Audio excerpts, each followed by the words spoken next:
Assalamualaikum dan salam sejahtera. Buletin didik bersama saya Aidil Zahrudin.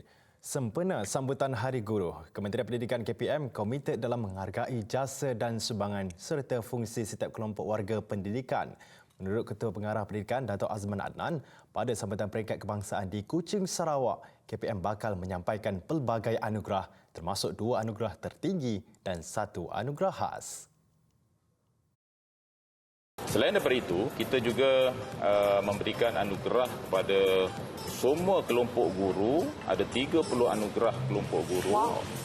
Yang melibatkan yang pertama sekali ialah anugerah khas pendidikan.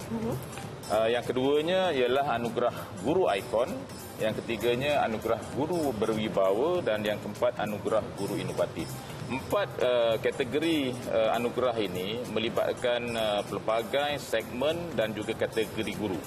Sama ada guru di peringkat sekolah rendah, sekolah menengah, prasekolah, sekolah swasta dan juga melibatkan fungsi guru yang pelbagai. Beliau berkata demikian dalam rancangan Bual Bicara Wanita hari ini di TV3 siang tadi. Jelas Dato' Azman, anugerah tertinggi yang bakal disampaikan membabitkan anugerah guru kepimpinan tahun 2025 dan tokoh guru 2025 serta anugerah khas Menteri Pendidikan. Selari dengan tema Guru Pemacu Reformasi Pendidikan, sambutan di Kuching bermula 14 Mei hingga 16 Mei ini menawarkan pelbagai aktiviti.